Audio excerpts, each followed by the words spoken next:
Good afternoon. My name is Jessica Weeder, and I am doing my oral presentation on NGOs and their roles in disasters.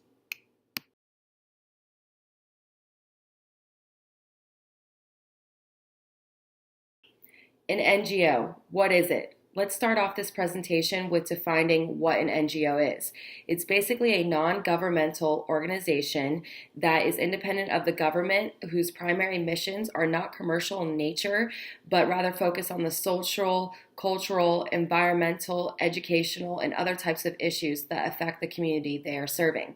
NGOs typically focus on the development of the community or the development of a goal that becomes their mission statement and stemming into other perspectives that help achieve that goal. There are hundreds and thousands of NGOs across the world.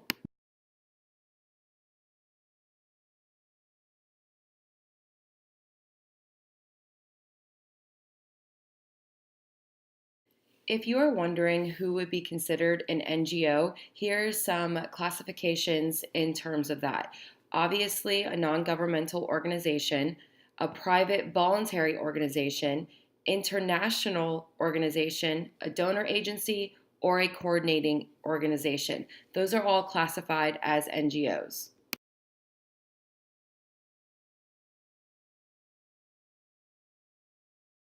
In order for us to understand the role of an NGO in a disaster management situation, we need to observe and look at the commonalities that are across the board for them.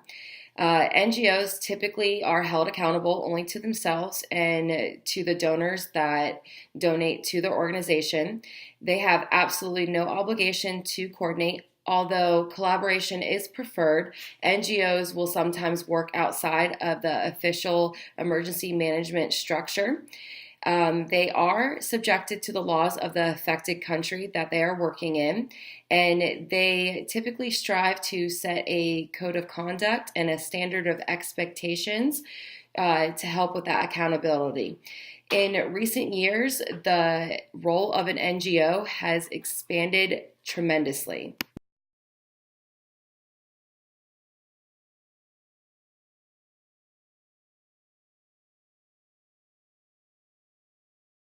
When addressing the role of an NGO in a disaster situation, we need to recognize that NGOs can take on a wide variety of roles.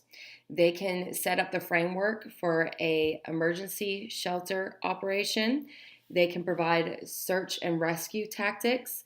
They can supply mass feeding, emergency health care, psychological counsel, home repair, sandbagging, emergency communications, community crisis counseling, cultural preservation, and they can also help assist vulnerable groups, provide sanitation, and obviously refugee and IDP care.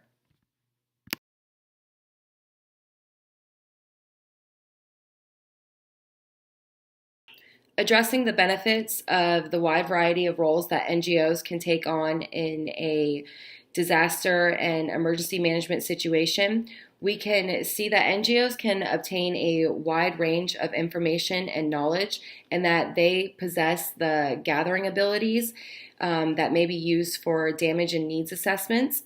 Another huge benefit is that while individually NGOs have a focused set of skills, that they perform these unique tasks, while collectively they address all facts of pre-disaster development and post-disaster response and recovery phases when it comes to emergency management situations.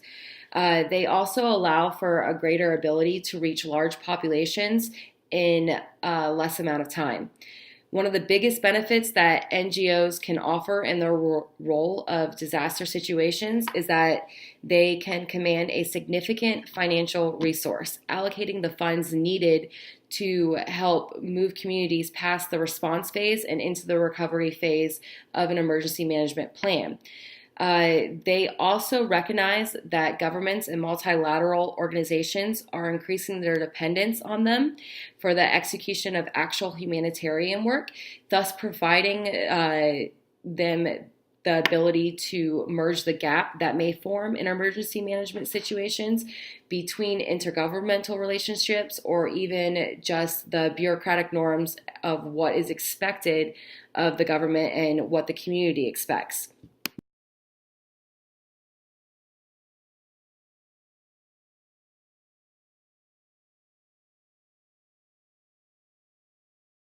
Whatever role an NGO takes on in a disaster situation, they always have a primary goal when it comes to that disaster.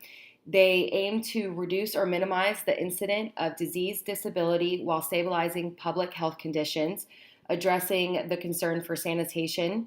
In a nutshell, they assist in the reconstruction and repair of an infrastructure that has been damaged or destroyed within a community. They protect displaced populations and provide for their safe return once the emergency situation has passed. So, concluding this presentation with the role of an NGO, we can see that they are extremely important in terms of disaster situations and emergency management.